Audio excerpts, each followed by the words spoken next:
Level 1. The Recruit. September 1939. You are 18 years old when the letter arrives. Not a request, not an invitation, an order. Report for military service. The train station is crowded with young men pretending not to be afraid. Mothers cry quietly. Fathers shake hands too firmly. Bands play patriotic songs loud enough to drown uncertainty. You wear a uniform before you understand what it means. Training begins immediately. Marching, discipline, obedience. Rifle drills repeated until muscle memory replaces thought. Instructors do not teach you how to hate. They teach you how to follow orders without hesitation. You learn quickly that individuality disappears here. Names become ranks. Opinions become silence. The war feels distant. Newspapers describe victories. Poland falls fast. France collapses even faster.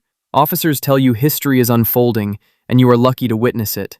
You believe them. Most recruits do. Level 2. The Private. You arrive on the Eastern Front in 1941. The first thing you notice is the cold. The second is the scale. Endless land, endless fighting, endless dead. Combat is nothing like training. Artillery arrives without warning. Machine gun fire cuts fields apart. Orders change constantly because nobody fully understands the battlefield anymore. You dig trenches that freeze overnight. You sleep beside men who disappear by morning. Your first firefight lasts minutes but feels permanent. You fire because others fire. Survival replaces ideology. You stop thinking about victory.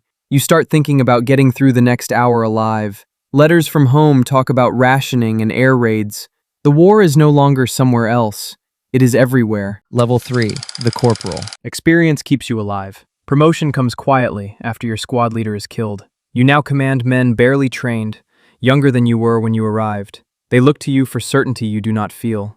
Winter arrives harder than the enemy. Equipment freezes, weapons jam. Frostbite removes fingers faster than bullets. Supply lines collapse as distances grow impossible. You learn leadership means choosing who risks their life first. Sometimes it works, sometimes it doesn't. You begin recognizing how fragile orders are compared to reality. Maps lie. Intelligence fails. Survival depends on improvisation, not planning. The war stops feeling heroic. It feels mechanical. Level 4. The Sergeant. The tide turns. You hear rumors before confirmation. Stalingrad. Encirclement. Entire armies gone. New recruits arrive, older, younger, or clearly unprepared. Training shortens because replacements are needed faster than they can be prepared. You teach soldiers how to stay alive instead of how to win. Air superiority disappears. Enemy artillery grows constant. Retreat becomes a word spoken carefully, but increasingly often. You enforce discipline because fear spreads faster than gunfire. You notice officers speak less about victory and more about duty. You begin understanding the war may not end the way it began. Level 5. The Lieutenant. Promotion brings responsibility without safety. You now plan movements, not just execute them. Orders from headquarters feel disconnected from reality on the ground. You send men into positions you know are exposed because refusal is not an option. You learn command carries a different burden. Every casualty report includes names you knew personally. Civilians appear more often. Destroyed towns, displaced families, evidence that war extends beyond soldiers. The line between battlefield and catastrophe disappears. You start measuring success not by territory gained, but by how many survive your decisions. Level 6. The Captain. It's 1944. The war no longer moves forward. It pulls backward.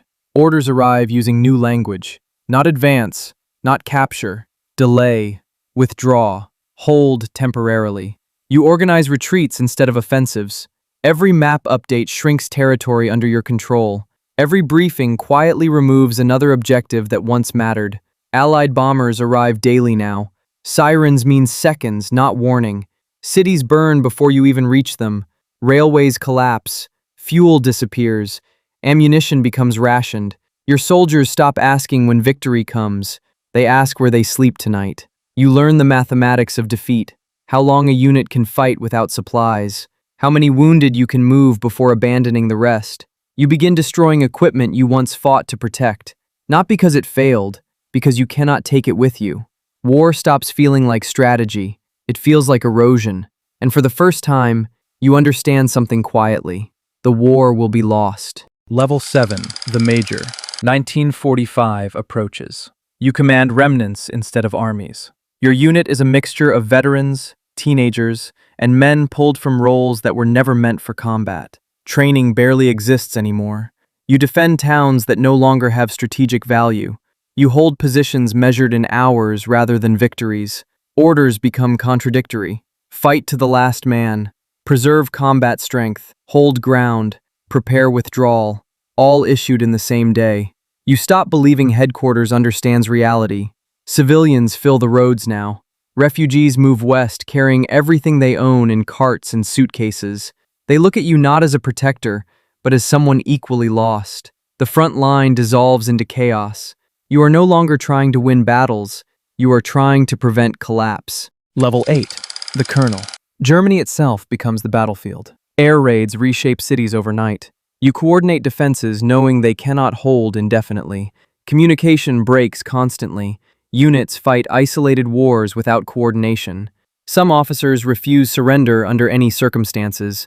Others quietly negotiate survival when resistance becomes meaningless. You learn leadership sometimes means choosing disobedience carefully enough that it looks like compliance. Every decision carries consequences beyond military objectives. You save lives by ending fights early. You lose sleep, wondering if you abandoned duty. The war narrows from ideology to humanity, from victory to survival. Level 9. The General. Spring, 1945. The end arrives without ceremony. There is no final charge, no decisive battle, only exhaustion. You oversee surrender procedures, weapons stacked, vehicles abandoned, soldiers waiting silently for orders that will never come again. Many feel relief, others feel emptiness. You review casualty reports measured in millions, numbers so large they stop feeling real. You realize history will remember this war differently than those who lived inside it. From command level, war was never glory. It was logistics, loss, and irreversible decisions. The army disappears. The uniform remains on your shoulders one last time, then it doesn't. Level 10. The Survivor. You return home, or what remains of it. Cities are rubble. Familiar streets unrecognizable. Civilian life feels foreign.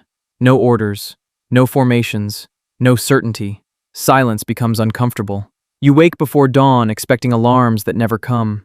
You replay decisions endlessly. The men you saved, the men you lost, the orders you followed, the orders you questioned. You understand something civilians rarely see. War does not end when fighting stops.